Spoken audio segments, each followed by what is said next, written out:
idiom is to spit fire. To spit fire का मतलब होता है angry fire, अंगारे उगलना. To spit fire, अंगारे उगलना. The next is to steal one's eyes. To steal one's eyes का मतलब होता है किसी की आंखों पे पर्दा डाल देना, किसी को अंधा बना देना. ओके, नॉट फिजिकली, लेकिन उसको जैसे ब्रेन वॉश कर देना किसी का. A man's only support, ठीक है. A man's only support means अंधे की लाठी. You must have heard this in English. A man's only support.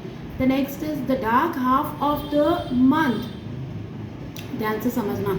The dark half of the month means ऐसी साइड which is hidden. अंधेरा है, यानी you know only one side, you don't know the second side, जिसको आप बोल सकते हो कि दूसरी साइड जो है उस बात की आपको नहीं पता. So the dark half of the month. And the next verse is a day break. ये भी बड़ा अच्छा इडियम है. अ डे ब्रेक होता है जब सूरज उदय होता है, ठीक है ना. अ डे ब्रेक, हिंदी या पंजाबी में उसको मुँह अंधेरा भी बोलते हैं, सुबह सुबह के टाइम जो होता है.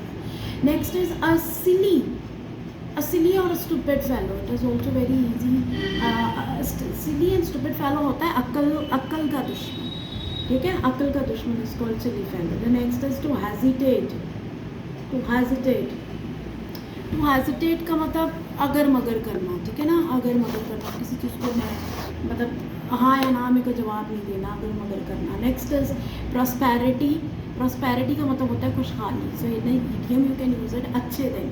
So prosperity is अच्छे दिन, बहुत बढ़िया दिन लाइफ के. The next is to be in order.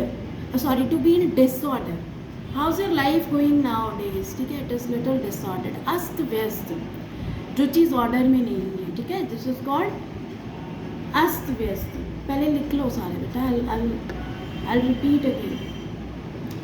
The next is to think of the consequences.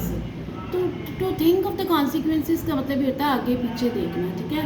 Notice करना क्या करना है. टू रीब्यूक होता है आड़े हाथ लेना. अब मैं इसे बताता हूँ.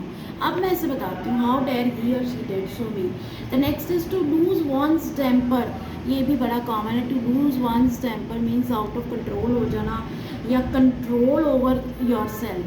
आपका अपने ऊपर कंट्रोल नहीं होता. हिंदी वर्जन इसका हो सकता है आपे से बाहर हो जाना. होता है ना, जब कुछ चीज़ का एक्सेस हो जाए तो डेफिनेटली आप आपे से बाहर हो जाते हो. एक बंदा कंट्रोल करता है, but if you are not able to do. Next is to do the impossible. ये भी बड़ा अच्छा है, इसका हिंदी वर्जन बड़ा अच्छा है. You would be love to see listen. इसका मतलब होता है तारे तोड़ना. बेसिकली तारे तोड़ना थोड़ी कोई फिजिकली तारे तोड़ के ले आएगा. किसी को अगर बोले ना तारे तोड़ना, तो तारे तोड़ना word you can use for when you are doing a very tough job. बहुत मुश्किल काम करने जा रहा है कोई, तो to do something impossible. Next is every moment. The I remember you every moment. इसका हिंदी वर्जन है उठते बैठते. मैं तो भगवान का नाम लेता हूँ. एवरी मोमेंट, हर पल, उठते बैठते. And the last one is humour. Humour is what? अफवाह, ठीक है. ह्यूमर और ह्यूमर में फ़र्क है. ह्यूमर होता है अफवाह, एंड ह्यूमर होता है हंसी मजाक.